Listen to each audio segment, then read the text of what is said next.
Welcome to Coastal Front. Join us each week as we sit down with the movers and shakers of Vancouver to discuss stories of business, politics, accomplishment, and failure. Our aim is to keep you dialed into what matters most in our city. Now, here's your host, Andrew Johns.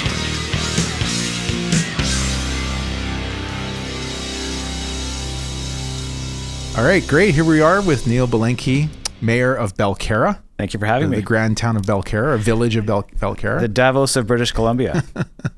Now, why don't we just start off by talking about, so everybody can get and understand, where do you position yourself? Where are you actually located, Belcarra? Yeah, people who've grown up in the Lower Mainland often have no idea that Belcarra exists. So I typically describe it as right across from Deep Cove. Yeah.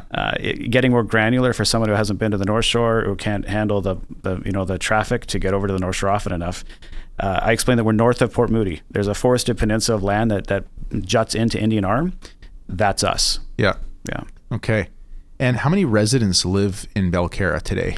Just under 700, depending on the census, 685 to 700 total people. Yeah. And approximately 500 voters. We have approximately 300 homes, and over 50 of those are boat access only, meaning they're cabins. They're not year-round living. Wow.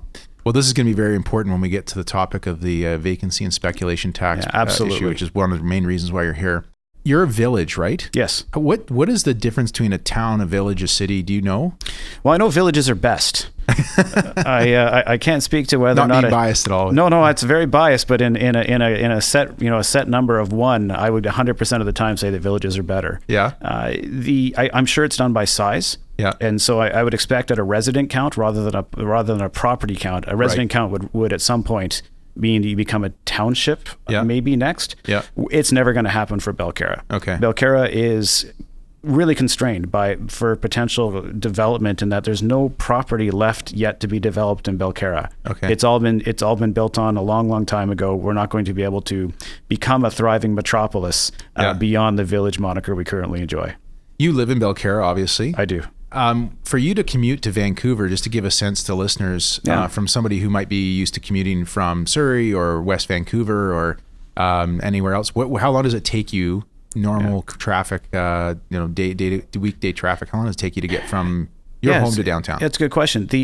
As long as it's not during rush hour, I think it's pretty consistently about 45 minutes. Oh, that's that fast. Oh yeah, because there's no bridges, no tunnels, and it's Barnett and the Barnett Highway and Hastings Road. Yeah. Essentially are two straight shots out towards Belcarra. Okay. The public transit is a bit of a challenge in that the transit doesn't hook up directly to Belcarra, and so it's not very efficient. Belcarra residents or anybody who wants to reach Belcarra actually has to go through and stop at all the stops in Anmore first.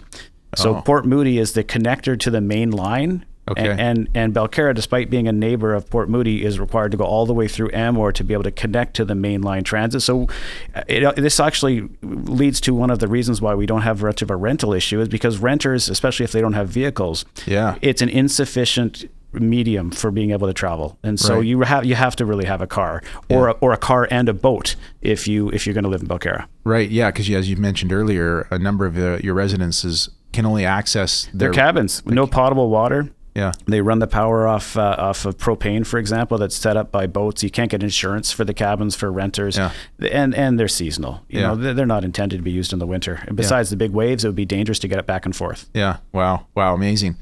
Before we go into because all this leads into the vacancy and speculation tax, but let's spend a minute talking about your campaign, sure, or lack thereof. Yeah, absolutely. So tell us, because we were talking just before we got on camera about that process. Here it is here. So there were, how many votes were cast? Looks like about 500. Yeah, that sounds about right. Or voted, 422 voted, 76 did not. So there's your... We had the highest percentage of voter turnout. I don't know what the numbers were. I know what the percentage was that was reported by Elections BC, and we had 85% voter turnout. The number one voter turnout probably in the history of the province. The second most popular voter turnout was Anmore, I believe, at about 52%. Really? And so just about every single person in Belcarra who could cast a vote did. Wow. That's great. Engaged. That's it's a empowering. Good sign. Yeah, absolutely. 100%. Yeah. And so you came in with 47% of the votes. You got 199 votes. Jamie Ross got 40% of the votes, and then Colm Cole got 10%. Mm-hmm. But all three of you were none of you were had been mayor before, right? All three of you had, one of them I think was a councillor before. Yeah, so Jamie Ross had been on council for 21 years, and he was endorsed by the mayor, the previous mayor, who was retiring after 35 years of being a mayor. 35, wow. Yeah, and then Dr. Colin Cole is a physician, and he's a very accomplished anesthetist and consults to NASA. Another great guy. So we had really three different models that people could vote for. Yeah. Jamie Ross was probably perceived as someone who would continue the way the village had been run previously, as he had multi-decades of experience under the previous mayor and had been endorsed. Yeah. Dr. Cole had a platform that was around improving services a little bit and addressing risks of property tax increases and things like that. Yeah. And I presented myself as the business case. Okay. I felt that there was concern around the financial position of the village. Yeah. There was concern around some of the safety, in particular our water system and our ability to fight forest fires. And so my position was, I have financial training and I've been a leader of multiple companies. If you're looking for someone who is experienced in doing a financial turnaround, that's what I have to offer. Okay. Well, that's great. Well, obviously the voters saw that. And you mentioned forest fires. Now, just to be clear, Belcarra, not only has we got an understanding of where you're located, which is basically west of Port Moody, right? Northwest. Northwest of Port Moody, next to Anmore. But topographically, this is not farmland. This is not a plateau, right? We are literally in the forest. The commute for us, it is not danger by vehicle. It is danger by bear, cougar, lynx. There was a wolf sighting about 4 months ago. Wow. It is truly the middle of a forest, and it's a village. There's no commercial organizations or businesses that are running. It is just a bunch of houses that are in the forest overlooking the ocean, and it's a little piece of paradise. Where did you live before Belcarra? I lived in Kitts. My wife and I had a young son. We knew we wanted to have more kids. We could not afford to buy a house in Kitsilano. Okay. And we had to move out, as so many people do. Yeah. And so we were forced to move outside of Vancouver, and we moved to Belcarra about 12 years ago. And how did you find out about Belcarra? 12 years ago. Back in 2000, 2001, I was a drug rep where I was selling drugs on the right side of the bike racks. And one of the hospitals, or two of the hospitals that were in my portfolio, were Eagle Ridge and Royal Columbian. Okay. And it just happened that a number of the physicians that I was dealing with happened to live in Belcarra. And I do business based on relationships and became good friends with a number of them and continue to be. And I used to go out and sleep at their place. And we'd have great times golfing and going boating. And I thought to myself, this is as good as it gets. Wow. And so when I convinced my wife to marry down, we got a chance to look around for all the different options we had together. And when I showed her Belcarra, she was instantly sold as well. Wow. You're either comfortable being 10 minutes from a Starbucks or you're not. Yeah. And if you're not comfortable, Belcarra is not for you. But if you like that degree of isolation with access to a major urban center and all the amenities that go with it, I don't think it's a better place on earth. Yeah. Well, you must have a village center of some type. We have a village hall. Okay. We have a fire hall. Yeah. And that would pretty much cover it. So there's no McDonald's, there's no multiplex movie theaters. I mean, we have a temporary user permit for a tea house that holds a tea festival for a couple of weeks in the summer. And they're open on some Fridays and Saturdays with a maximum occupancy, I believe, about 24. Yeah. And that's on a seasonal gravel road in a what is otherwise a boat access in the winter area. Wow. There truly isn't a revenue generating resource available to the village. Is that right? Yeah. Yeah. Well, I like this because this is all kind of laying the groundwork for what we're about to talk about. Let's just finish off with Belcarra, talking about you obviously campaigned on having that financial acumen. What's your annual operating budget? I mean, you mentioned earlier that before we got going that you don't even have a lot of full-time staff. Yeah, we're really about 5 3/4 full-time staff, which is by itself almost impossible. It's about 5 staff, and then we augment for all the responsibilities with consultants. And that's finance, engineering, planning, legal, everything, accounting, all those different types of resources. We're not big enough to require or be able to afford an internal resource for those. So our annual operating budget's around the $2 million range. We have about just under $700,000 that we earn in taxes each year. One of our greatest challenges is that we are truly destitute. Yeah. We have a statutory minimum of six months of operating reserves for a municipality of our size. And that means we should have about $750,000 in the bank should anything go sideways. Okay. That's sort of your safety net. Yeah. We currently have $306,000. Wow. And we can't tax our way out of this because for every 1% that we raise the property taxes, we only generate $10,000. Really? And so when you have such a small tax base, people think Belcarra is this ultra high net worth, like Hollywood, Rodeo Drive. And the reality is, yeah, I actually thought that it's mostly wealthy people that live there. Yeah, well, it's not. I mean, look, we moved to Belcarra because we couldn't afford to live in Vancouver. Good point. That's what probably 75% of Belcarra, maybe 85% of Belcarra is. There are some beautiful houses on the water. Yeah. And those houses, when you have only 285 properties, a number of them are really, truly just properties. Like the cabins would be, they're ready to fall down. Right. It doesn't take much for the odd $6 or $8 million house to all of a sudden influence or significantly outweigh all of the other houses to raise an average property price up to about $1.85 million. Yeah. And if you think about where we are and the size of the properties we have and the fact that we're on the water and everybody has essentially an ocean view, the same properties in West Van would probably, the average house instead of being 1.85 million would probably be 8.5 million. Right. Meaning that we're very undervalued. Yeah. But as a result, we're also under-resourced. Yeah. 2/3 of the municipality are on a potable water system. The other third is using wells still. Really? And everybody has a septic field. Wow. There is no sewer. Nor will there ever be a sewer. We could never afford to bring a sewer in. Yeah. And so our prospects for becoming a thriving metropolis are non-existent. Okay. The goal is to be able to stabilize what is unfortunately a weak financial position, which compromises the safety and security and services we can offer residents. Okay. And that's what I have to get done in the next 3.5 years. Wow. Or so. It's a big challenge there for you. It is, and for all of council, it is a team. I don't want to underplay the fact that it's going to take the whole village. When you know the analogy, it takes a village. It truly will take a village to be able to recover. We had very, very low property tax increases, and the village really enjoyed it. Yeah. But when you don't increase property taxes with the rest of the municipalities, and you don't put a penny away for infrastructure replacement, which is just unheard of these days. Right. When you don't put that money aside and you haven't raised the property taxes to be able to put money in the bank, all of a sudden you find yourself exactly where we are. Yeah, yeah. Well, sounds like a project that's not going to get fixed over 3.5 years, but at least you can get the process started. And hopefully, there's tools to be put in place. We're looking at renegotiating the funding match, the match funding, and the grant access that we can have with all the different financial resources otherwise available. Yeah, we're looking at trying to gain partnerships with other municipalities where there weren't before, to share resources and offset some of the operating costs that we currently are required to be able to support ourselves. Okay. And we don't have much time. I know you say 3.5 years is probably not going to solve it. We ran out of water. Our fire department did on 2 of our last major fires. And we have 1 road out of Belcarra and only 2 roads out of the entire region. Wow. With thousands of people visiting Belcarra Park, White Pine Beach, and Sassmat Lake. Never mind Bunsen Lake, which is just up the road from us.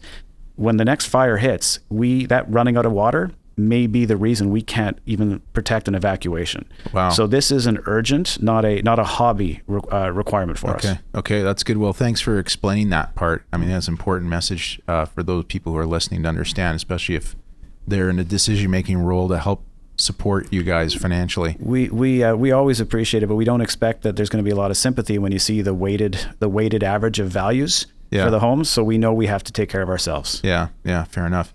One other item about sort of the demographics of Belcarra.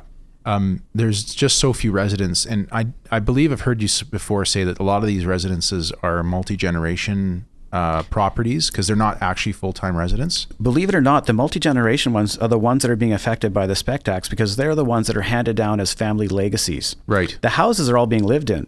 They're not empty. We don't have a vacancy problem. There's probably less than 10 houses, whether as an investment or otherwise, are empty or would be captured by a vacancy tax. Okay. And I know there's one, for example, because I met an American citizen who has to be in the U.S.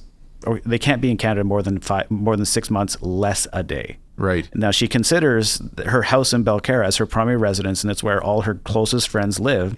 but she cannot be in Canada 6 months of the year to meet the minimum for the speculation tax requirement. Right, by a day. She's off by a day, basically. She's actually being forced to sell her house because she can't afford it. And it's not going to get rented by someone else, and it's not going to, it's not what the intention is to be able to help Belcarra. That's not helping Belcarra losing a valued resident. Yeah, wow, that's too bad. Well, this is a perfect segue into jumping into the vacancy and speculation tax. So maybe let's start for the listeners that are not that familiar with this is. And we've got it up on the website here as well, is the vacancy and speculation vacancy tax, which was quickly tabled by the BC NDP / Green Party.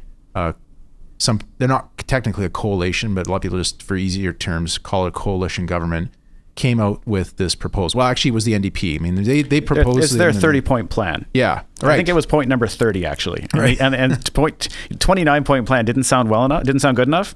So this was jammed in possibly with a little bit less thought that it should have had. Yeah, well, I would agree that there's been not enough thought on this because, while I like the spirit of the concept, in my view, the NDP have really missed the mark on a few critical things, and your story is so poignant.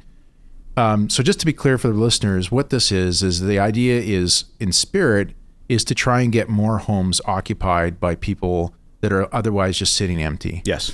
And so when they first came out with it, we were talking before we got on this podcast about the communities that were part of that in sort of called proposal number 1, until this huge amount of pushback came from the general public. And those included the Gulf Islands, included, I think, most part of the Sunshine Coast, Lions Bay, Parksville Regional District, Bowen Island.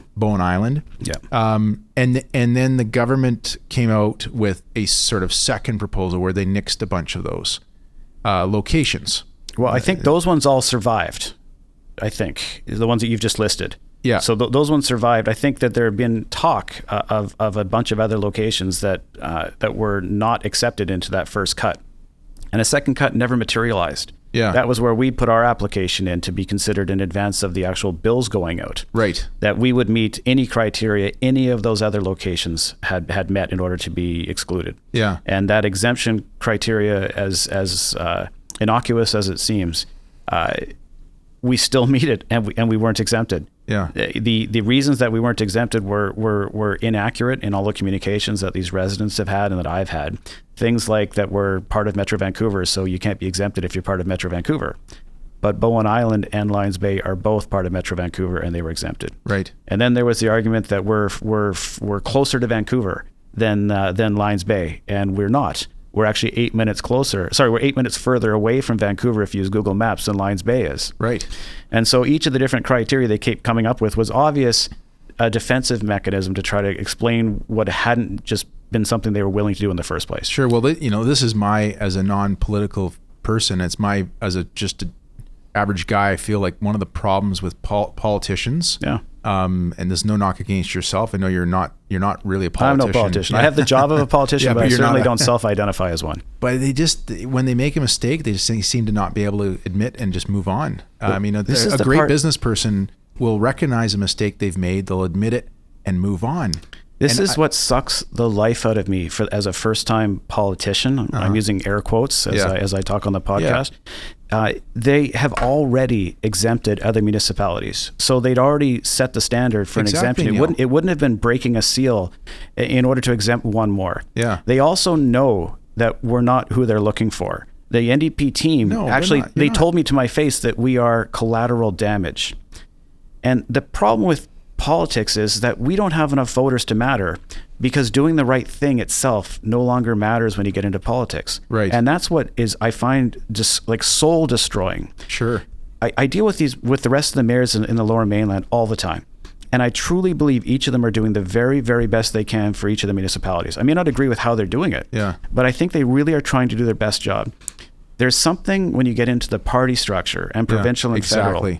That means that you're towing the party line, and you're more worried about getting elected again or reelected than you are about doing the right thing. And it would take a single signature to protect about 25 families who are being unfairly punished as speculators despite owning their properties for 60 plus years. Yeah, incredible. And it takes a signature, and yet they didn't want to do it because it wasn't consistent with the party line, and it wasn't going to impact them for when they're going to try and get reelected. So they essentially said no. Yeah. Not essentially.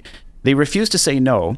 Carol James, when I met with her, said at least 3, if not 4 times verbatim, you can apply with the rest of the mayors in the summer when the next year's exemption opportunity comes up. It's terrible. Over and over and over, she said the same thing. She wouldn't even grant me with a no. Consider it. No, and that meeting that's supposed to happen was supposed to happen in June or July. I've not heard a whisper of the opportunity to have that exemption application going in for next year. Yeah. Well, I'm drinking your Kool-Aid right now. I'm on the same page. My personal view is parties, especially the big ones, are far more problematic for our society today. And you look at the United States as a classic example. They're so divisive down there, both the Democrats and the Republicans. You're absolutely right, but it's not so different up here. If you watch the news, each party is saying that every single thing the other party is saying is wrong. How can that be possible? It's impossible. It's so divisive. It's so counterintuitive to making a better life for everybody. Exactly. My biggest competitors do a lot of stuff really well. That's why they're my competitors. And imagine you learn from them, and you push the bar forward. You help more people by virtue of taking the knowledge gained from each, instead of playing the blame game, the positioning game, the he said, she said. Just putting the good ideas together and getting that stuff done would be a game changer. And I'll be honest with you, I don't see it changing. And I came into this hoping to make a difference. Yeah. And what I quickly realized in the bigger picture and dealing with the provincial, oh my God, the provincial politics and the NDP and watching what's happened with the speculation tax, never mind a bunch of other initiatives that are underway, it is soul destroying. These people may have been really, really good people when they started. And they get conditioned over time. Every time they compromise a little bit around what they know is right to toe the party line. Yeah. None of them think that a speculator is someone who has owned a property or built it by hand more than 60 years ago. Sure. But they'll probably look at children and say these people should be paying this tax because that's what the party told them to. If they removed themselves and remembered who they were before they got into politics, when they actually were trying to do the right thing and not just trying to get reelected, they would never ever admit to someone else that those people should be charged. Yeah. Completely unintended consequences, and I find it's soul destroying to have to be around people like that. I hate it. Well, let's hope that maybe this podcast and other work that you've been doing and your council members have been doing will eventually change something. It might not change the whole system, but at least hopefully this can change your situation in Belcarra. We're going to do our best, but I hold zero hope or confidence that I can have any degree of influence with the bigger system. I'm just trying to advocate on behalf of at least the residents of Belcarra and the others from other municipalities, because we've become a lightning rod. Yeah. The other municipalities who have people who are also being impacted, who have cabins, I'm include them in my advocacy, but I don't believe we're going to have a chance to impact the bigger picture. Yeah. No. When you look at other municipalities that you think should be exempt from this tax, who would be other ones that you would list? Well, here's the problem. It is complicated, and I grant that. I've never told anybody that we should be getting rid of the speculation tax. All I've said is the criteria by which previous exemptions have been granted, Belcarra meets them and then some. Yeah. The first one you have to look at, if you're taking a look at which municipalities have the greatest need for housing, Whistler. Whistler was exempted. There is a housing crisis in Whistler. The businesses were exempted from day one, weren't they? Yes, they were. And and those are where the zillionaires who made their money on the property increases were parking their helicopters in their driveway. 100%. The businesses can't even hire enough staff, and the staff are sleeping in their vans in the parking lots. Well, they've had to create the municipality has created, because I got a couple of friends that work up there, and one of them works for the municipality, and they've had to create this local resident housing program. Where there's a maximum number of percentage of growth. So there's almost like a 2-market system. To address the housing problem. How do you justify not including Whistler in the speculation tax if you're trying to improve housing availability in a place that has become a rampant speculator win zone? Sure. Everybody who's living in Whistler has made so much money. That's the place they went to speculate. Right. But the reason, the reason, right? Well, what I've heard is the risk of there being so many Americans who have property there, and they're so litigious that the government didn't want to risk all the litigation from Americans who are accurately saying this is ridiculous. Sure, that makes sense. I haven't heard that one. That's the one that I've heard. Yeah, the view that I have, but this would apply, is that there are so much powerful, wealthy individuals that own a place in Whistler. The pushback, whether you're a Liberal, NDP, or Green, would be so bad, it's not worth dealing with it. Well, there's no question that strategic exemption was in place. Let's talk a minute about the kind of families that are being affected by the speculation tax. So I haven't, which I think is an important point. I haven't had not a single family who's come to me who have a multi-million-dollar house or multiple multi-million-dollar houses, and they're just complaining. Not a single one. The people who have come to me are the multi-generationals, or the ones who have special cases and they weren't exempted, where they can't be in their Belcarra house or their Belcarra cabin year-round. The ones who are the most emotionally distraught are the ones who are second generation. So their parents or their aunts and uncles built houses 40 to 60 plus years ago. They willed them and they left them in trust with these individuals, right, who are themselves senior citizens now. These people are on fixed incomes. They're trying to be able to afford to pay the property tax, which is their valid contribution to the system. Sure. And they have these cabins that are not rentable full-time.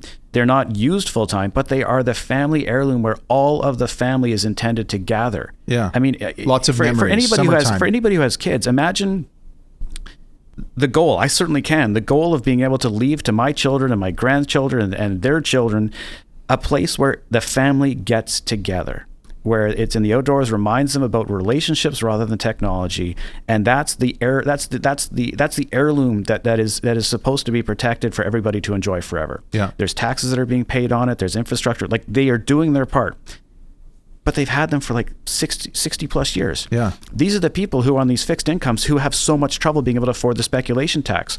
And the speculation tax as a mechanism to try to force people to rent these things out, they're unrentable. Right. They're often boat access only, and they don't have potable water. These are not the target. So I'm assuming some of them are maybe not even insurable. Well, you cannot insure for renter because no insurance company provides rental insurance if the house is being powered by a big propane tank. Right. And I'm told that's the actual problem. If you're powering your house with a propane tank, you can't get renter's insurance. Right. So even if you put these places up for $1 a month, it wouldn't matter because no one's going to. If you want to have a boat to get out to a bunch of these places, you have to have a marina spot on the mainland to be able to have your boat when you're on mainland. The cost is that there's no marina where you're going to be able to have that boat that can withstand a trip up the arm and back in waves in the winter. That's going to charge you less than probably $5,000 a year or more just to be able to have your boat on the mainland and you're going to have to car as well. Yeah. These are not going back into the rental pool. No, they're not. And when the NDP started putting this whole thing forward about, the money's going to stay in the municipality that we pull it out of. Well, they went back on that. The municipalities aren't getting anything. It's just going into general funds to offset all the other spend that's going in. Mm-hmm. They say you're not going to be impacted if you have cabins. Well, that's obviously incorrect because all these people's cabins are getting nailed. Yeah, absolutely. And they're not tracking the benefit it is to the individual municipalities. There was a great study that just came out that said 25% of Belcarra's properties are being impacted by the speculation tax. 25%. Oh. Yeah, and I've already explained there's 57 properties that are water access only in Belcarra. They're cabins. Sure. Of course, they're not a primary residence. Yeah, absolutely. They can't be a primary residence. Yeah. So the numbers are perfectly in line. I'm not trying to protect a bunch of zillionaires so that they're not getting hit. These are people who inherited cabins. They are not cash rich. They cannot afford to put just another $5,000 plus into another property tax that's after tax money, or speculation tax, on top of their legitimate property taxes.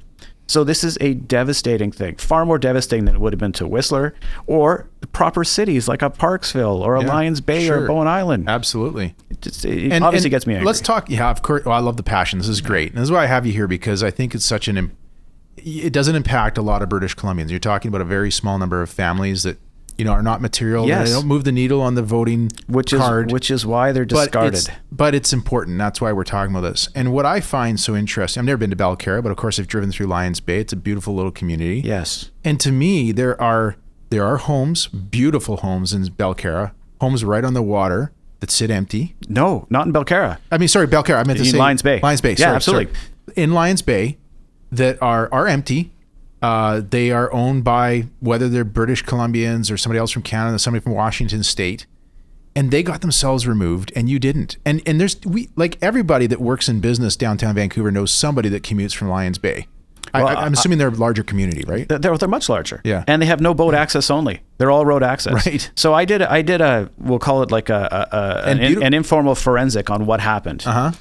Jordan Sturdy is the MLA for the Liberals representing West Vancouver, Lions Bay, and Bowen Island. Yeah. And Jordan Sturdy did a fantastic job advocating for Lions Bay and Bowen Island to be carved out and protected from the speculation tax. Okay. He did a great job, and their council did work, but Jordan was in the hallways saying, look, you've got to take care of these people. Okay, so he was really pounding the table. The NDP MLA representing Belcarra is Rick Glumac. Rick Glumac? Okay. Rick not only didn't request the carve out on behalf of his constituents in Belcarra, he didn't advocate for anybody outside of his main Coquitlam Port Moody, and he advocated for the speculation tax. Really? He's in the news saying his constituents wanted it.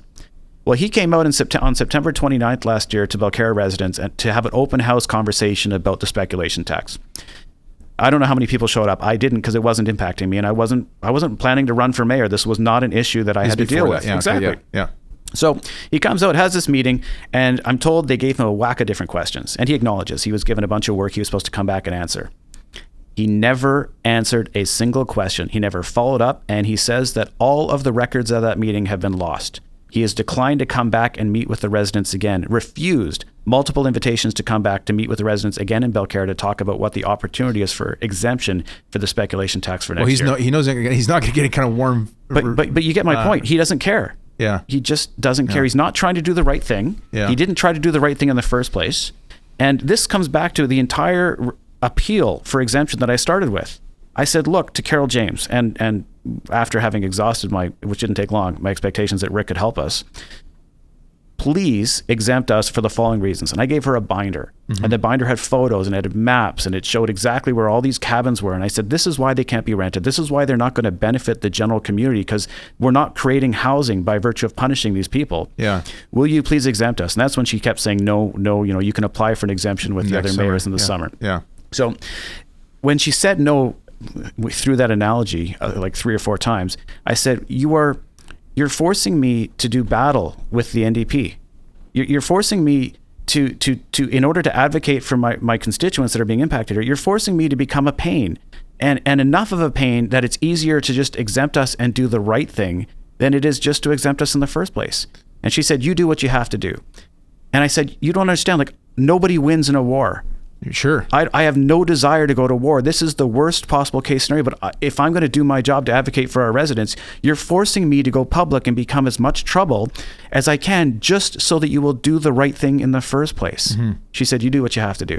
Yeah. So the next week, I took 4 largely octogenarian residents from Belcarra, and we went on a road trip to Victoria. And we were in question period, and we started our campaign publicly at that time. Wow. I never had any intent to be a pain to the NDP. I never had intent to try and challenge them across the board, publicly or behind the scenes. Sure. I offered them the media clip where I'd say how great it was to work with the NDP, and they recognized that this wasn't the intended audience, and they're trying to do the right thing. Yeah. I offered to collaborate with them to make sure that the media presented the message about how we weren't appropriate. We were being held as collateral damage. Completely ignored us because we don't have enough people that they care. Well, I'm the guy with the people crying in front of me at the office. They're the ones who just don't care. Well, I love what you're doing, Neil. I'm not even a resident of Belcarra, but I hope that in any residence I live, I'd have a mayor as passionate as you are, or as crazy. So I first learned about you actually through Twitter, because I'm a pretty I'm pretty active on Twitter, and I actually saw you through Joan Isaacs, because she's a liberal NMLA, and I don't even think she's in your. She's not and she has been really supportive. Yeah, I understand that there's benefit for the Liberals to be able to show, and this is what the opposition does. They're supposed to hold the other party accountable, right? Yeah. I have to say, she doesn't get any direct benefit, and she was wonderful. Yeah. Jordan Sturdy, just giving me the background information on how he was successful before to try and help me to create the same level of success without having Rick being able to help us or advocate us. Rick Glumac was never going to be able to help us. If I could replicate what Jordan Sturdy had done, I was hoping I could, mimic the success that he'd had. Yeah. the Liberals have been really supportive, in large part because it's easy to be supportive of something that's obviously being misapplied. Yeah, sure. And so I credit them for that. I don't think that they're doing everything perfectly, but I don't think anybody is. No. And so I appreciate the people who are doing their best to do the right thing, regardless of the party. And Joan has been fantastic. Yeah. Well, the nice thing about life is no matter how many mistakes you make, you always have tomorrow to correct those mistakes. And so my message to your MLA, Rick Glumac. is Good Rick. luck. Hopefully you have a listen. Look, there's some good people within the NDP. Some of them are my friends. I'm not a party supporter. I'm actually really against it. So I really connect with what you're saying there. I support a lot of MPs or people running for MP and MLA from across all party lines. And so I hope that, the people who have the power, which currently today is the NDP and your local MLA, Rick Glumac, will look at this and just, make the right decision. Because and on that note, let's talk about some specific, I don't know if you want to mention names, if they mind if you mention names, but can we talk about one or two families and kind of describe the property they have? What's the assessed value? What's the real dollar impact? It's 0.5%, right, per year. It's going up to 1%. Yeah, this and it's year, going to next year it's going to empty properties that don't even have houses built on them. I understand are going to start getting taxed as well next year. Is that right? Yeah. Oh. So one of the four that I brought to Victoria was the one that people may recognize from the news. It looks like a shack. Okay. The property value is approximately 1.4 million. But remember, it's been in the family for probably 50 years. Yeah. And the shack is assessed at $13,000. Wow. It doesn't have any insulation, doesn't have potable water. Yeah. You have to walk to get to the property, can't drive right up to it. It's not boat access only, but it's not. Are we able to reference the address? Or No. Okay. And it wasn't referenced in the news, which is why I wouldn't promote it. But the photo of this property, when you Google speculation tax or Belcarra, this is the one that looks like it's a little fishing shack, and it's on stilts, and you can see why it's not a full-time inhabitable house. Right. It's not an empty house, and anytime someone owns something for multiple decades, they're not speculators, no matter what you're doing. They may have an empty home that's barely a home. An empty property, but it's not a home. Right. If you can't live in it full time, it's not a home. 100%. So that's a perfect example. $13,000 And the reason they assessment. have that over $1 million value is probably because it's just a bunch of land. It's the land only. And how many? It's probably like 6 acres or no. It's probably a quarter of an acre. Quarter of an acre. Maybe a half of an acre, but it's down on the water. But it's on the water, so it gets the extra. In West Vancouver, that property that whatever, let's say it's a half acre, probably worth $3 million, $4 million just on the water. Yeah. It's not their fault that the property values come up, and they haven't sold it, so they don't get a chance to enjoy a capital gain that, by the way, they'd be taxed on also because it's not a primary residence. Yeah. So the tax system is already there. Yeah. What they're being done is they're being punished for the potential. And the way the system is so broken that the NDP are taxing them on the potential of what that property could be worth. But if that property value goes down next year, they do not get to deduct the capital losses of what that property is worth less than what they paid taxes on it the previous year. Right. It is the most screwed up system. It's the kind of system that would be illegal in gambling. You can't only take a piece of the profits and not have any risk on the downside, and yet that's what the government's doing. Yeah. I was just running the numbers and the math there, and so that'd be at that. You said it was 1.4. Approximately 1.4. So I believe it's a $5,000 bill just for the spec tax. Yeah, just over. Yeah, so it's going to be, and I think the spec tax is going to 1%, but that's $7,000 a year. We have a gentleman, and he has a special needs daughter. So they live beside. They have a small place in, I think, Port Coquitlam, and they're there during the week. And that because her daughter gets her care right next door. Mm-hmm. Their daughter gets her care. Well, they have this place that they bought, I believe, 22 years ago in Belcarra. And without going into it, there's no question it's a beautiful spot. And it wasn't bought as an investment. They bought it 22 years ago. They bought it because they're there every weekend. And whenever the care is not required for their daughter, they're there. But they're not there 6 months and a day of the year. So his property tax went from $15,000 a year to $43,000 next year. Some And that's all of that additional cost is speculation tax and the more than $3 million school tax. That's what the NDP are doing. Oh, because some of these properties being hit with the school tax. Anything over $3 million gets hit with the school tax. So a $23,000 from 15 to 43. So we're talking a massive increase. And I don't know the split for what the actual what the spec tax is versus the school tax, but it's a mass. And this is a retiree, after-tax money. Yeah. And again, they were supposed to be exempt if there are special circumstances. Well, guess what? They haven't been exempted. That's incredible. The education tax or school tax, similar to what I didn't know that actually the speculation and vacancy tax wasn't being sent back to the communities. No, of course not. Of course it's not. Just like the cabins weren't supposed to be done. This is the idea of selling something up front, and once it passes, doing amendments after the fact. And this is what politicians do. They spin things.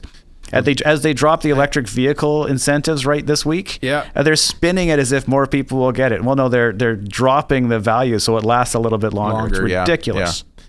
Welcome to politics. Yeah. Well, that was the GST. I remember 1989 when Brian Mulroney brought the GST in. It was supposed to be used solely and only for paying down the federal debt. And it only took like less than a year. And all of a sudden that money started getting hands brought in. The cookies were going, their fingers were going in the cookie jar. I was fascinated on the other side of the coin when the Coquihalla toll stopped. I just figured once a toll's in, it's there till the end of time. I know. I was blown away by that. And that's the kind of thing where I thought, holy smokes, did that really just happen? Where are they going to cash up that somewhere else? I was trying to figure out where I was going to be paying the money somewhere else, because you're right. They come in and you don't get them back. Yeah. And the NDP are writing checks that homeowners aren't going to be able to cash for much longer, which is why we have the risk of the debt rating getting knocked down, and it's been vocalized by a number of the different service agents. We are at risk of having our AAA bond rating being dropped if we continue to spend that way we are. If we get that, Neil, as a guy who works in the financial, and I work in fixed income, so I know that market better than most. Better than me. The cost to our province will be astronomical. It'll be because the borrowing cost on AA versus AAA is a big difference there. So the NDP are trying to buy all these votes by writing all these checks, and then they're trying to find little ways to bring the cash in no matter how they can. The employer's health tax is another perfect example. They're double dipping this year. They just need to stick they stick the little knife in and try and get a little bit more out of everything. So they said they were going to get rid of the MSP. Well, they just transferred it over to the business owners. One of our residents on Friday last week I met with, he has a company that has 65 employees, or it did until the EHT got moved over, and now he has 45. He had to let 20 of his employees go because he couldn't afford the actual cost on his bottom line based on taking over the EHT tax. Well, that doesn't help people get into housing. No, that's not help. That's not helping people be able to survive those who are most challenged in society. It's just moving the cost to someone else, as they constantly are doing. And we're not going to be able to keep writing those checks. They double dip on that this year. Next year, that's one less resource. They're going to have to come back, and I bet you they're going to roll the spec tax out even further. Well, I hope not. I mean, we'll see. I mean, because I think they've got, there's clearly situations like you guys in Belcarra that it needs to get fixed. Agreed. But, I was quite critical of the Vancouver vacancy tax when it first came out. I'm a little bit less critical now because it's proven to generate some pretty good revenue. The problem with it is all the workarounds and loopholes and cheats that people do. And they don't even have the city of Vancouver doesn't even have a whistleblower program. I mean, the neighbor the hood I live in West Point Grey, full of empty homes. And I'm pretty sure most of them are not paying this. They're figuring something out, right? There are loopholes all over the place. There's no question. But that doesn't mean, to your point earlier, that that the vacancy tax isn't a good thing. Put in the right place. Right context. And laid out properly and enforced properly. I'm not trying to get people to knock the speculation tax out of the ballpark. I'm just asking them for a clear and consistent set of guidelines for application and exemption. And if that comes through, we'll be fine. There's a fellow named Tom Davidoff who we did a podcast with a few weeks ago, and he's a senior economist and one of the professors at UBC in the urban land economics. Really well respected, expert in real estate. And he and a few other professors, I think it was Ross, like 7 years ago, maybe not that long ago. It was like 2015. The white paper that they wrote? The white paper. Yeah, I can look it up. And so this speculation vacancy tax is kind of a twist on what they wrote. But one of the key things they said in this piece, which you mentioned, is that any revenue that would come from this would go back into those communities to address affordable housing. You mentioned at the beginning of our podcast how Belcarra is pretty underfunded, especially with the We have the worst financial position of any municipality in Metro Vancouver by a long, long way. do you have any estimate about how much money in you said is it 12 homes or more? How many families are being affected by the speculation vacancy tax in So Belcarra? of the 57 boat access only or water access only designated properties, not all of those have actual cabins on them yet. So this year it's not as bad. Okay. And not all of those are worth more than $400,000. And so we're going to see it get worse. There's approximately, I'd say, 20 families right now that are being impacted. Yeah, absolutely. And do you know what collectively they're going to end up paying to the provincial government? I don't know. I could pick a round number. Let's just say it's $100,000. Okay. $100,000 going back into your community would negate a 10% property tax increase. Yeah. Can you imagine? Like, that's how big a deal. So this, I think, is another message to send to the NDP, that if they can't come to realize that this is not suitable for Belcarra, if they can't just come to accept that they made a small mistake with a very small community, just turn around and do what they did for Lions Bay and Bowen Island, at least send the money back to Belcarra to help that community, so that at least it would be great. However, the cynic in me says we'd have a better chance of having them do the right thing if we could just find someone in the NDP to move to Belcarra. We're trying to find someone to move so that we'll have the same protection that all the other residences of the NDP and the other parties have. Right. So if anyone out there looking for a job who's in a provincial party of any stature, please consider Belcarra so you can come and actually protect us properly and do Rick Lumek's job for him. Well, the thing is, with what's happening now, it sounds to me like some of your residents are going to be forced to sell their places. Well, they are. And this example, there's multiple examples where they are being forced. We probably have like 8 to 10 properties a year that are in the market in Belcarra. Yeah. We've sold for the entire year. We have like 10 on the market listed right now. And here's the thing that I think a lot of people, my dad was a realtor for 25 years and in a small market. So I get small market versus big market, and you're a small market. Even if let's go back to the house that's worth 1.3 million, 1.4 million, 1.4 with the shack on it. Yes. And I was running the numbers even on down to the monthly. So this is like the equivalent of paying $600 a month to rent your own home now because of the extra tax. And so a family like that might go, you know what? Throw their hands up in the air. We've had this property for 60 years. Let's just get rid of it. We'll at least get some, get 1.4 million. But the reality is, it's not as liquid as selling, T-bills. I mean, you put your place up for sale, water access only, little shack, and this tax is now in play. Who's going to buy it?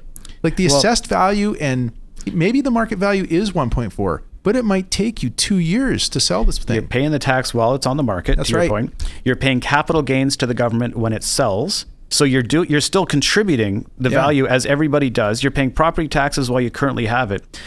One of the residents was open and honest enough about her income. She was earning $21,000 a year, and the speculation tax bill for her property, which her father floated the logs up the arm to build more than 50 years ago, was about $5,000. 25% of her income, before tax income, was going to have to be going to just the speculation tax. Yeah. And she and her brother and all the grandkids are using this place. We have another place this is road access only, not a boat access, a road access only family cabin. They have, I believe, 43 family members using this as the family legacy. And obviously it's being used more in the summer, but it could be used all year round, like weekends, but not 6 months in a day by a single party who can attach their name to it to protect it from the spec tax. Yeah.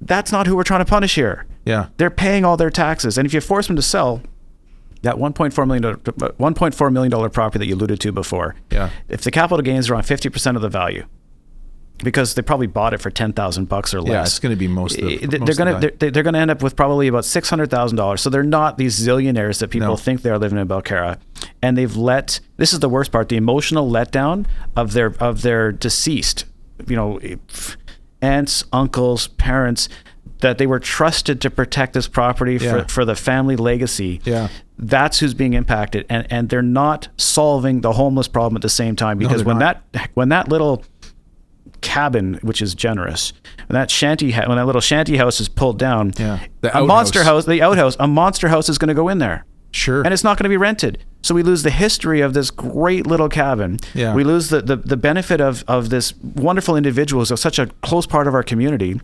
And we end up with a monster house with someone new coming in. Yeah. And that's not what the intent was from the start. No, not at all. Like, there's no win here for Belcarra in this. Yeah. Collateral damage is being friendly. Yeah. Unbelievable. So at the end of the day, the best thing here's something else actually I want to mention. You told me earlier, just a couple minutes ago, that you know, if you were to sort of spitball it, you'd say about $100,000 would be the total revenue that would be generated from these speculation homes. I'm guessing, but let's say it's even 150. Yeah. The thing that I think hopefully what's going to happen through this podcast, the work you've been doing yourself and just banging the table and making British Columbians understand that there's a problem here and might not affect you in your own backyard, but you can get involved, call your MLA, call your NDP MLA or your Green MLA and say, hey, why don't we support the small community? The reality is, I hope you'll create enough ruffles for them to go, you know, for $100,000, we should just correct this and fix it, because they're not even. It's not like the $100,000 a year of money being paid by your 25 residents in Belcarra. You are being so shiny, blue sky happy, dreaming. We didn't need more good reasons. The fact that it's a small dollar value is one, but these aren't speculators. Number one, it's a speculation tax. Yeah, they're cabins, and cabin owners weren't supposed to be taxed. They don't have access, so they can't even be rented, even if they were to be taxed. Yeah, you're not going to see a bunch of young millennials who can pay too much rent in Yaletown to move out to Belcarra. So we have a multitude of great reasons for them not to do it, and they admit these aren't speculators. Remember, they've said collateral damage. Yeah. They are not going to do this just because they're not going to do it. Yeah. They don't need a reason not to, because they've got plenty of good ones already. Yeah. They're just not doing it because they don't want to. To do one more signature for Belcarra, like they did for Whistler, Parksville, Lions Bay, Bowen Island, Juan de Fuca. Sure. To do one more signature is nothing to them. Yeah. And they wouldn't take the time or have the consideration for these retirees on fixed income who are being impacted. It's not the rich people on the water who are living in their homes. They're not impacted by this either way. Mm-hmm. It's these retirees with these cabins who are being impacted. Yeah. They have no interest in doing the right thing. And this is why it is such a soul-sucking experience being in politics, because I'm watching people who may have been good people in the first place. Selena Robinson keeps talking about doing the right thing and helping people all the time. Well, the Minister of Housing is not sticking up for us to try to protect these retirees and these cabins that will not improve housing for the region. Yeah. Okay, well, let's keep our fingers crossed. One more thing I want to ask you about on this topic before we jump to the next topic, which is UBCM. Sure. And I think I asked earlier, but I don't know if I got the right answer, is if you look at the other communities in British Columbia that are being impacted by this, are there any other communities like Belcarra that are kind of finding themselves in the same situation that you're in today, that you can at least kind of, cry with over there's a beer? A few. We're probably the most vocal. I think we're the lightning rod, but there's a couple in the interior. Yeah. Where are they? Do you know the names? If I remember correctly, West Kelowna has been advocating for exemption as well, and there's a few others as well. Yeah. Funny enough, it was Revelstoke. One of the councillors in Revelstoke reached out to me via Twitter, and they want the spec tax, and he offered to trade Belcarra. So I notified the NDP. I'm like, hey, you can trade up. Revelstoke, switch over Belcarra's, the exemption in Revelstoke, and let Belcarra enjoy that exemption and tax Revelstoke. They want it. Yeah, and they'll probably get way more money from it. They would get way more money, infinitely more money. And guess what? Crickets from Selena, Rick, and Carol James. Oh, that's too bad. And so I tried everything. I tried the trade. I tried the common sense, the pleading, the nice honey tip. Hey, we'll find a way to make sure that you guys get the kudos you deserve for being able to consider about doing the right thing. All of that failed. Oh, we're left with where we are. And now we're doing a podcast. Podcast. And thanks for having me. I appreciate the chance to have this, but it'd be great to have this podcast celebrating good things. Well, not just challenges. Well, you know what? The doors are never closed in most situations in life. I hope this is one of them. So maybe we can do a podcast. How cool would that be? That would be pretty fun. Looking back. Yeah. In hindsight, do you remember when we had that oh my God, the world's falling on Belcarra conversation? Things are better now? Yes, I do. Yeah. I hope that's not a parallel universe. I hope that's ours to come. I hope so. Well, good luck with that. Thank you. Let's switch gears for a second, Neil, and talk about UBCM. Mm-hmm. You got a convention coming up in September. Yeah. So just for those listeners to understand, UBCM is the Union of British Columbian Municipalities. Correct. So this is kind of a gathering of city councillors, mayors. All the British Columbian elected officials, pretty much at the municipal level. Okay. Yeah. And there's preparations being made now. Sponsorships are being put together and that type of thing. And Brad West, Mayor of Port Coquitlam, yes, created a lot of media hype last week. And I loved his saying, because he said, what was that? I'm not here to make friends with other politicians. I'm here to do what's right for my community and for British Columbia. Yes. And the topic came around the People's Republic of China. Yes. And I don't know if we have this on our, Ross, if we've got that page, but let's pull that up. Yeah. So this is the UBCM 2019 convention page, because they actually list who their current sponsors are. Right. And what I think a lot of British Columbians will find fascinating from this is that there is a ton of oil and gas companies that are sponsoring. Yep. And I think Brad West was quoted as saying this is basically a pay for access absolutely event. Yeah, absolutely. Yeah. And I don't think anybody would disagree. It is a pay for access. And to validate that, the UBCM is not letting the Liberals gain access. They won't put them on the agenda unless they pay a sponsorship themselves for an actual opposition party. So it truly is at every level fee for access. So what are your thoughts on Brad's comments? Do you support what he was saying? I mean, not particularly necessarily to do with the People's Republic of China, but it seems a bit odd to me that you have one country. Yep. Because when you look at the list, I don't even have it there, Ross. Is this it here? So sponsors of. Okay, there should be a list with all. It's actually in order of their ranking. But do you see on there the People's Republic of China? I don't. I'll keep looking. I'll let you know once I have it up. I mean, it's on my Twitter. If you I put a link on there. So, what are your thoughts? So, there's no question that the optics are terrible, and I don't disagree with that for a second. The optics are terrible. It's a complex issue, and not that I'm defending that aside. I just wanted to offer one other thought. What's being lost in all of this back and forth is that do people have so little faith in politicians that if they are granting access to the People's Republic of China or to any other oil and gas or any other sponsor, that it will influence policy? And the reality is they probably should be thinking that little of politicians in the first place. Right. Good point. Because that access is really, it's the outcome of that access that people are afraid of. Mm-hmm.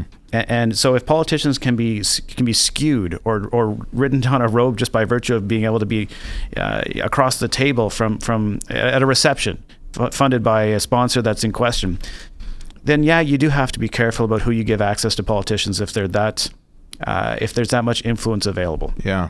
And there are a lot of dirty politicians. There are a lot of people with questionable morals. There are a lot of people who are constantly looking for loopholes. So there is a legitimate concern, as represented by Brad, that there will be extra opportunities that China is going to be able to be introduced to by virtue of gaining access to the politicians. Yeah. So I support him on it. Yeah. When I say it's complex, you don't see all the other mayors coming out and jumping behind him. We don't all have the luxury, I think, that Brad has of being able to have a number of different major things that we want to fight. Right. The spec tax is my number one concern for Belcarra. Sure. And then we have municipal challenges around finances and services in our water system that are my other top priorities. Fire concerns. Absolutely. Our ability to be able to put out fires is not there yet. Yeah. And so you don't really... I don't have the bandwidth to share the spotlight on issues like this when I have the opportunities to advocate specifically for Belcarra. Yeah, good point. And so that's why I think you probably don't see more mayors. It's not that we disagree with Brad. It's that each municipality has its own challenges, and Brad may have both the luxury of not having as many, using a metaphor, at least fires to put out in Port Coquitlam. Yeah. He also is the guy who's willing to stand up for what he thinks is right, and not everybody has that confidence or the for a gray-haired politician perhaps might use the word recklessness to take positions on things that might be more contentious. And I applaud Brad for it. I'm a little jealous that he has as few things to fight as that this can become one of his top ones, because I'd love. Or maybe it's just that he likes a fight. There was somebody on Twitter who, when he was quoted by the Vancouver Sun or one of the Tyee or something like that, and someone replied with a little gif of Stone Cold Steve Austin. I saw that. I would disagree about him liking a fight. I think he's been consistent from all the things I've seen. He's been against the money laundering. Yes. And he's been against, and these are things that impact not just his municipality, but others. Yeah. I think he's been consistent against what he feels is wrong, rather than going out to pick fights. Sure. And he's been, I think, consistent in advance of becoming the mayor on a number of these topics as well. Yeah. And so these aren't things that he's using 3.5 years ahead of the next election. Sure. I believe he really cares. He's really trying to do the right thing, and he's been doing a fantastic job. I use him as a great example of how he's focused on infrastructure in Port Coquitlam and doing the things that the council are expected to do, not just the ones that are going to be high priority. Yeah. Putting lines on streets, repairing potholes, and taking care of the infrastructure. He is on that stuff. Yeah. And so I applaud him for having the strength of character, and I'm jealous that he has the time available to be able to fight these bigger battles. As I said, I understand and support where he's coming from. Yeah, yeah. And here it is. Just so go back to that page, if you could, please, Ross, the previous one there. Oh, sorry. Yeah. Yeah. Here, one sec. Yeah, you had the page there before. Yeah. So right here. Yeah. So this one here is the list of all this. Can you zoom in, Ross? Yeah. So this is the list of all the sponsors, and they kind of sponsor different things like Right. delegate continental breakfast, etc. So you've got here the reception sponsors. So you've got the BC government, makes sense. You have the BC professional firefighters. Basically, it's the firefighters union. Mm-hmm. They're very powerful. They're big lobbyists. Every union is. 100%. Well, I'm looking for a little further down. Well, look at the BC NDP. The fact that they will not put out a tender if the service provider is not unionized. Right. That is an unbelievable market disruptor. Yeah. It means you're paying union fees, and that's why we're seeing over budget already on the first couple of projects that were given out to only union tendered companies. Yeah, and that's been so look how much influence they have, and we're letting them gain access to the municipalities. Yeah. Yeah. Anyhow, that's not the same as China. Don't get me wrong. Yeah. I don't want to rant to the same levels. We have Canadian citizens being imprisoned illegally in China. I have a much bigger problem with that. I just say that we're giving access to people we are questionable as their influence and their intent as well. Well, and the thing is that as I put it on Twitter, I mean, really, when you look at the majority of the sponsors for this event, I broke it down into kind of primary categories, and there was unions and special interests. So you got firefighters union, you got QP, you have the mining association, right? And then you have there's a bunch of lawyers. I didn't really document them because I don't know really. I think they probably just provide services to a lot of the municipalities. Yeah, I'm sure. And then you have big corps, like you have big oil and gas. So in here you can see there's the Oil and Gas Association of Canada, Fortis BC. TC Energy, which a lot of people don't remember, has now been the new name for Trans-Canada Pipelines. Right. You know what's interesting in its not being there is an Uber or a Lyft. and in all seriousness, they've got professional lobbyists that they're using to be able to connect and gain influence. I laughed, but it's true. Now, that's one of our biggest issues in the province. You'd think that they would be trying to access. Yeah, maybe they're smart enough to know that actually mayors don't have any influence on Uber and Lyft. It's a provincial issue. I can tell you that we're in Belcarra not waiting. We're putting together. We've already got a proposal in for a municipal transit service that we can work in partnership with TransLink to be able to provide a better service than is currently there. Yeah. And it's not going to be far off the equivalent of a dispatch or a ride-hailing like service. Yeah. It's going to be fully accredited with all the insurance necessary and the trained Class 4 drivers and all the above. But we're really supportive of ride-hailing because when you're at the end of the line, and people can't use the bus to get to you, then people are taking their cars. Yeah. And so how nice would it be if we could provide a resource that got people out of cars and even opened us up for a better renter market? Sure, absolutely. To help fill those empty shacks. Now you can track down who Lyft has hired for their advocacy, for their lobbying with the provincial government. Same thing for each of these different organizations. I don't know if the Chinese government is literally paying for lobbying, but this is just another form of lobbying to get each of these different special interest groups in front of municipal. Yeah. And they do, and there is hard data showing that mayors carry the most weight, and I've seen this from a TransLink presentation recently. Oh, yeah? Mayors carry the greatest amount of weight to influence, other than peer-to-peer, to influence a municipality's support when it comes to an issue. Okay. And so mayors really are number two to word of mouth from resident to resident. Yeah. So that's why they're looking at trying to get in front of municipal mayors. Yeah. Okay. That makes sense. Yeah. Good. Okay. Well, Neil, this has been great. Really glad to have you here today. Thank you for having me. It's been a blast. Yeah, you've been very spirited, and I like to see that. Almost makes me want to move to Belcarra. you know what? We jokingly say, like, it's not worth coming out. Don't bother. Like, we want to be off the radar and that no one knows we exist. The reality is, it is the most beautiful place on earth. I wouldn't have offered and sought the role of mayor if I hadn't been, and my family hadn't been wanting to be there till the end of time. Yeah, we want that to be our legacy for our kids. Yeah, and so it is the best place on earth. Yeah, sounds great. Well, it sounds like it's a place that if you're got a long weekend available to you, and go drive out there and check it out. Is there any particular parks that would be nice to go to? Or Belcarra Park is one of the most beautiful in the entire region. Does it go right down to the water? Right down to the water. There's a beautiful dock where people are often crabbing and fishing off of all the time. And there's a ton of hiking trails around White Pine Beach and Sassmat Lake. Yeah. And on our neighboring municipality, Amor, has got Bunsen Lake as well. They fill up early. Wow. And they get closed down. So if you're going to come out to visit on a nice day, you want to be out there probably by 9 a.m. in order to make sure you can actually get into those areas. Yeah. But that's because they are so special. Yeah. And it's only a 40-minute drive. 45 in traffic, rush hour, it's going to be worse for sure. Yeah. But 45. Saturday morning, Sunday morning, summertime. Yeah. 45. Can you believe it? Yeah. No bridges, no tunnels. Don't tell anyone. We're very lucky to be where we are. Yeah. Thanks again, Neil. It's been great, man. Thanks so much. Yeah, thank you for having me. It's a pleasure. Yeah.